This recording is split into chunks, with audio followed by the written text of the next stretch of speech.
Esta semana le dio un pequeño cólico, justo poco después de dormirse, y recuerdo que mi primer pensamiento fue, nos vamos al hospital, de cabeza, ¿no? Porque no voy a tener al niño así gritando y es que encima las madres lo entenderéis, cuando el niño llora de sueño y cuando llora de dolor es totalmente distinto. Pues yo pensaba que era el mismo llanto hasta hace unos días, que dije, no, no es igual, el niño llora diferente. Y gracias a Dios que me casé con una enfermera, ¿no? Porque yo de primera ya estaba girando en mi propio eje y digo, ¿qué hago? ¿Qué hago? Que el niño no para de llorar. Y bueno, gracias a Dios que me casé con una enfermera y ella comprende de estas cosas más de sanitarios. Y lo que pasó fue pues, que el niño empezó a llorar mientras estaba dormido, empezó a incrementar ese llanto, pues tenía los gasecitos, los pedetes que no salían. Y pues poco a poco Nico le iba haciendo masajes, pero aún así no conseguía el niño pues, calmar su dolor. Y claro, mi primer pensamiento era, no, pues cariño, vámonos al hospital, vámonos al hospital, vámonos al hospital, que el pobre está así de mal. Y me decía, espera, vamos a masajear, tal, no sé cuántos. Y de repente me hizo la bombillita en la cabeza, ¡cling! Y dije, oye, yo a mi hijo así no lo puedo ver llorar. O sea, es un cólico, ¿vale? Sí, siempre lo tienen los niños, pero yo por mi primera vez, la sensación fue horrible. O sea, ver llorar así a mi hijo, dije, yo no quiero ver esto así más. Y nos pusimos a orar con Nicole. Nos pusimos a orar mientras le hacíamos masajitos, fueron saliendo los pedetes, fueron saliendo los eructos. Y después de todo, el pequeñín durante un ratito se empezó a calmar, empezó a soltar los gases y cayó dormido en mis brazos. Se apoyó en un momento, pero roto. O sea, cuando dejas un muñeco, que yo de hecho dudaba si estaba respirando, y se empezó a dormir, a dormir, a dormir. Y toda la noche a gusto. O sea, de hecho, me tumbé un rato en el sofá con él. Fue que Nicole me dijo, no te vas a quedar ahí toda la noche, vente a la cama y lo vuelcas despacito y ya él se va a quedar dormido. Y dije, vale, pues vamos, tal. Giré, el niño se quedó dormido, pero algo que me encantó y me conmovió fue cómo a la hora de tumbar a Tobías, él acercaba su brazo buscando a su madre, totalmente dormido, la notaba y luego cogía el otro brazo y buscaba a papá, me notaba y se quedaba totalmente tranquilo. O sea, me conmovió tanto que meditaba en estos días, ¿no? Y decía, ¿cómo para él, a día de hoy, somos ese lugar seguro donde él siente esa paz, siente esa tranquilidad después de toda la tormenta, todo ese llanto que él pasó? Me tocó mucho mi corazón este momento que tuvimos este evento. Y me llevaba a meditar y a pensar sobre todos los lugares que Jesús visitó. Y hay uno en particular que tiene un significado que para mí es muy especial. Y fue un lugar de amistad, donde ocurrieron milagros y donde hubo adoración. Entonces, en este lugar ocurrieron momentos clave en el ministerio de Jesús, que se llama Betania. Antes que nada, ¿alguien sabe lo que significa Betania? Si puedes levantar tu mano y... ¿Alguien sabe lo que significa Betania? Ok. Pues el nombre de Betania viene del hebreo y el arameo y tiene un doble significado, pudiendo traducirse como casa de frutos o casa de pobreza o aflicción. Es una dualidad significativa que simboliza tanto pues, la dificultad como la prosperidad. Y el significado etimológico de Betania, Bet significa casa y Anya se puede traducir como frutos, aflicción o pobreza. Me encantó. O sea, me encanta cómo tiene este doble significado y da ese contexto no tan fuerte en una sola palabra, un solo nombre, mejor dicho. Y bueno, meditando en esto, seguía yo pensando en mi hijo, obviamente, padre dolido de haber visto a su hijo dolido, y pensaba mucho en las generaciones, en todo lo que yo quiero transmitirle a Tobías, todo lo que mi padre, mi madre me transmitieron en su momento, y venía pensando mucho en los reyes, cómo el rey David fue transmitiendo generación a generación esos valores, ¿no? Y si nos vamos al Antiguo Testamento, podemos ver cómo del rey David fue pasando de generación en generación y tuvieron muchas similitudes en el sentido de que el reino de Israel, o el pueblo mejor dicho, iba muy prosperado cuando estos reyes eran fieles, pero acababa en una catástrofe y división con Dios cuando estos reyes caían. Y yo decía, wow, viendo toda la genealogía, David, Salomón, Josías, decía, es que todos han tenido un problema ahí. El David cuando cayó con esta mujer, Salomón lo mismo, tuvo esa idolatría. Otros por el dinero, riquezas. Entonces, no solo reyes, sino que muchas más personas de la Biblia fueron corrompidas. Yo decía, wow, ¿por qué pasa esto? Entonces, nunca ha habido un rey perfecto.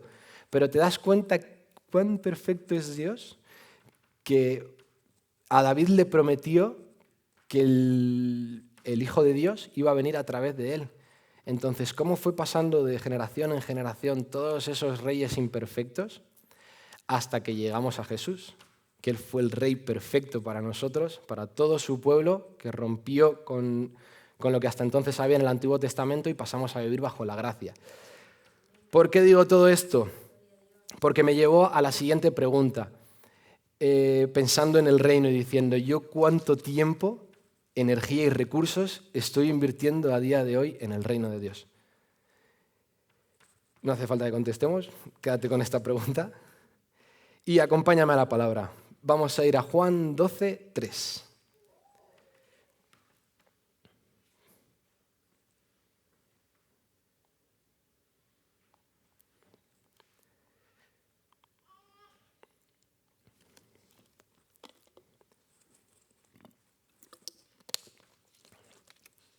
Muy bien. Entonces, María, tomando una libra de perfume de nardo puro que costaba mucho, ungió los pies de Jesús y se los secó con los cabellos. Y la casa se llenó con fragancia del perfume. Aquí María entendió algo muy profundo, que Jesús merecía lo mejor. Mientras otros servían y otros criticaban, ella tomó ese perfume puro, costoso, valioso y lo derramó sobre Jesús. Fue su manera de decir, tú eres mi todo, tú eres mi inversión y tú eres mi tesoro. Nuestra vida es una fragancia muy, muy valiosa. Y me ponía a meditar en eso diciendo, mi vida tiene un precio muy, muy alto, un valor, mejor dicho, más que precio, un valor muy, muy alto. Que esa fragancia, si yo la echo en lugares, en cosas que no son eternas, que son perecederas, si invierto mi tiempo, mi energía, mi esfuerzo, esa fragancia, es muy posible que vaya perdiendo su esencia. No sé si algunos habéis probado algún perfume estos de Carrefour o de Mercadona que cuestan 3 duros, que te echas 2 veces, empieza a oler un poco a flores y a las 2 horas huele a alcohol puro o no huele a nada, huele a sudor. Es horrible, no sé si os ha pasado a alguno. Es una fragancia que se va. Sin embargo, esos aceites que se generan, ¿no? Esos perfumes tan bien trabajados, duran durante días, incluso se quedan impregnados. Entonces, si invertimos en aquello que es temporal, el aroma es muy fácil que se vaya desvaneciendo. Pero si invertimos en Jesús, o si invierto en Jesús, ese olor se incrementa. Entonces, cuando yo esa fragancia la echo sobre los pies de Jesús, como hizo María en este momento, ella lo secó con sus cabellos, ella se impregnó de lo que estaba dando con Jesús, estaba generando ese momento que dura hasta la eternidad. ¿Se entiende el concepto? Ese olor se incrementa, se proyecta y se vuelve eterno. El mundo en el que vivimos hoy hace ruido constantemente y en todos lados hay mucho ajetreo, las prisas y el desgaste aturde a cualquiera. ¿Quién no está cansado después de una semana entera de trabajo? Levanta tu mano, soy el único que busca el fin de semana para decir, ¡por fin! Pues imagínate que hasta Jesús mismo buscaba un lugar donde reposar. En su última semana, él enseñaba en Jerusalén, pero se retiraba a Betania para hospedarse. Y eso que Betania estaba a unos 3 kilómetros de Jerusalén. Pues imagínate tú después de un día de paliza, de estar discutiendo con los fariseos, de estarte ahí todo el día enseñando la palabra, a tus discípulos igual, que tela también le habían dado a Jesús, después de todo el trajín, irte con unas chanclas, unas sandalias, 3 kilómetros andando entre polvo y tierra hasta donde descansas. Y yo creo que Jesús en ese momento no tenía ni unas crocs ni unas hawaianas. Yo creo que iba con las sandalias de cuero de ese momento. Pues en este lugar donde Jesús iba a descansar, en Betania, vivían Marta, María y Lázaro, personas que sabemos que Jesús amaba. En el momento en el que Lázaro enferma y fallece, se enciende la alerta de por qué Jesús no estuvo en ese momento y lo dieron todo por perdido. Y me llevaba a pensar a mi momento con Tobías. Mi primer pensamiento fue, mi hijo está mal, voy al hospital. En ningún momento se me pasó por la cabeza de, bueno, pues tengo a Jesús y vas a ganar. Y me pasa, yo creo que, o será el único al que le pasa en casi todos los días de mi vida, cuando estoy en el trabajo, cuando me llega alguna mala noticia, siempre cuando pasa algo malo, ¿no? Lo atribuyo a qué puedo hacer yo, qué puedo solucionar, dónde encuentro el punto objetivo de decir, vale, esto voy a hacer y esto va a pasar. Entonces nos enfocamos tanto en el problema que nos olvidamos de quién está con nosotros y evitamos ver que el autor de la propia vida está a nuestro lado. Damos nuestros sueños por muertos, declaramos fracasos absolutos, pensamos que ya no hay salida. Cuando tenemos algún familiar enfermo ya vamos directamente a lo peor y nos empezamos a preparar para lo peor. Porque es como el mundo nos está preparando, como nos tiene agarrados en esta línea de decir, oye, pues si no estudias esto y esto y esto, no vas a llegar a ganar eso. Si tú no haces esto, este sueño es imposible que lo cumplas. Y empezamos nosotros mismos a meternos en la burbuja del fracaso, a comernos lo que es la realidad que se vive ahora, pero no llegamos a mirar más allá a quién tenemos con nosotros. Entonces, mientras tanto Jesús pasaba esto, que Lázaro estaba enfermo y iba a morir, ellos estaban en pánico. Y mientras tanto Jesús ahí, al lado. Y lo impresionante de esto es que Jesús sabía lo que iba a hacer y aún así él llegó a conmoverse. Desde el inicio él dijo, esta enfermedad no es para muerte, sino para la gloria de Dios, para que el Hijo de Dios sea glorificado por medio de ella. Y después es increíble cómo ve a María y a los demás llorando y él también llora. O sea, él ya sabía lo que iba a pasar. Él ya sabía que Lázaro se iba a morir y que lo iba a resucitar, pero aún así Jesús tocó su corazón el ver llorar a María y él también fue conmovido. Entonces, vamos a ello. En los versículos de Juan 11, 33, 35,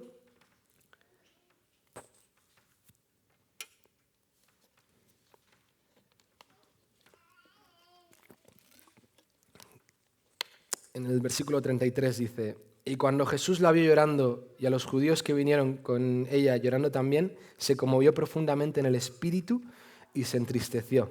Y dijo, ¿dónde lo pusiste? Le dijeron, ven y ve. Y Jesús lloró. Y Dios es tan bueno y tan misericordioso que descubrimos cómo en su corazón que nos muestra que no es indiferente a nuestro dolor. Camina con nosotros a través de cada situación, de cada aflicción y lo convierte en un fruto vivo. Porque donde Jesús habita, ocurre como dice Lázaro, Lázaro, ven fuera. Y lo que estaba muerto lo convierte en vida. Entonces yo decía, wow, cómo es tan impresionante que a día de hoy, tantos años que llevo en la iglesia, digo, qué vergüenza, voy a confesar, y no sea capaz de, en cosas tan simples, recurrir al dador de la vida, a aquel en el que digo que creo. Pero luego en el momento de la verdad, de mi aflicción, de mi tristeza, de cuando me llegan mis problemas, no soy capaz de doblar mis rodillas y decir, aquí estoy, hazlo. Porque en verdad, en lo más profundo de mi cerebro, de mi pensamiento y de mi corazón, no lo estoy creyendo. Y me avergonzaba tanto pensarlo esto en estos días, de decir, ¿cómo puede ser que, digo, yo que trato de llevar una vida de cristiano, tal, de ser súper... No consigo, digo, ¿cómo me cuesta? Y decía, Señor, ayúdame, dame hambre, dame sed de ti, quítame todo el tiempo que estoy perdiendo a día de hoy con redes sociales o jugando a la Play. Digo, y dame más ganas, digo, de ponerme contigo con la guitarra, de acercarme más a ti, de tener en ti ese lugar seguro, de ser como mi hijo cuando llega y estira su brazo y ve que papá está al lado de cama y se duerme plácidamente. Digo, yo también quiero eso. Digo, enséñame, Señor, a no despistarme o quedarme llorando en lo que es el mundo y aprender a abrazarme a ti. Digo, fue tan impresionante leer esto. Y Betania, este lugar, pasó de ser una casa de luto a una casa de milagro. Entonces, este doble significado que os explicaba al principio, que puede ser tanto casa de fruto como casa de aflicción, la diferencia es cuando está Jesús. Cuando no está Jesús, ese lugar era un lugar de muerte, un lugar que ya daban por perdido, que ya hedía a Lázaro. Pues igual en nuestras vidas es ese doble significado, esa fragancia que si Dios no está en ella, cambia el significado. ¿Me explico? Quien le da el sentido a la palabra, a nuestras vidas, es Jesús. Él encontró un lugar donde descansar, no solo físicamente, sino que era agradable para él, donde Marta, María y Lázaro no solo le abrían la puerta de su casa, sino que también le abrían sus corazones. Por eso Jesús iba a descansar allí, porque él se sentía relajado, se sentía que estaba amado, con amigos, porque también era humano en ese momento. Entonces, ¿cómo es un lugar tan insignificante puede llegar a coger tanto valor con Dios? Y es así como Dios quiere habitar en nuestras vidas. Él quiere ser más que una visita ocasional, quiere transformar lo muerto en vida y quiere hacer de nuestras vidas un hogar donde Él pueda habitar y manifestar su gloria. Amén. Él es quien cambia el significado de cada aflicción, de casa de pobreza a casa de fruto. Y nos quedamos con que cuando Jesús llegó a Betania, la muerte se convirtió en vida y la desesperanza se llenó en propósito eterno. Se llenó de propósito eterno. Y Dios esto mismo puede hacer contigo y conmigo. Quizás hoy te pasa como a mí, o quizás tú estás súper perfecto y te cuesta entregar todas estas cosas a Dios, invertir en una relación, en invertir en invitar a tu casa todos los días al Señor Jesús. Si tú también eres de los que recurre a la primera opción viable que hay en el mundo, no te sientas mal, somos humanos, pero tenemos a veces cargas que pesan demasiado, o sueños que hemos dado ya por muertos y áreas en nuestra vida que quizás están secas o sin fruto. No hay, ¿cómo decirlo? No es tarde para empezar con Dios. Si dejamos que Él habite en nosotros, nuestra historia va a cambiar. Él va a transformar nuestra aflicción en fruto eterno. Él nos va a enseñar a adorar en medio del dolor, a descansar en su presencia y a ver milagros donde otros solo lo ven imposible. Y en el mundo que vivimos ahora, iglesia, en todo lo que ocurre a nuestro alrededor, creo que es algo que hablamos muy a menudo, no se ven milagros como se veía antes. Ya no vemos sanar paralíticos, ya no vemos sanar enfermos, ya no vemos gente salir del hospital con un diagnóstico de muerte transformado en vida. Porque en verdad, iglesia, nos estamos dejando poco a poco caer en esa mortalidad. Y yo el primero, yo os he confesado. Digo, trato de hacerlo, leo, sí, también oro. Pero creo que Dios quiere más de nosotros, iglesia, quiere más de la iglesia en Villanueva del Pardido, quiere más en nuestros trabajos, quiere más en nuestras familias. Él quiere ver fruto, Él quiere darnos fruto, Él está dispuesto, esperándonos. Pero nosotros tenemos que estirar el brazo y buscarlo para decir, Señor, hey, te necesito, para que tú seas en mi vida, o que mi vida, mejor dicho, para ti, sea ese hogar donde tú descanses y puedas sentirte plácido. Amén. Vamos a Apocalipsis 3:20 para terminar. Quiero dejaros con este versículo que dice, yo estoy a la puerta y llamo. Si alguien oye mi voz y abre la puerta, entraré a él y cenaré con él y él conmigo. Amén, iglesia. No sé si Ruth me puede ayudar con el piano.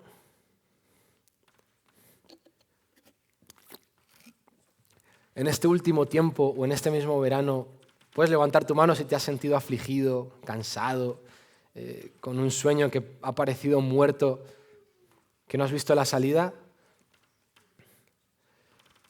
Qué bien ver que no soy el único. Entonces,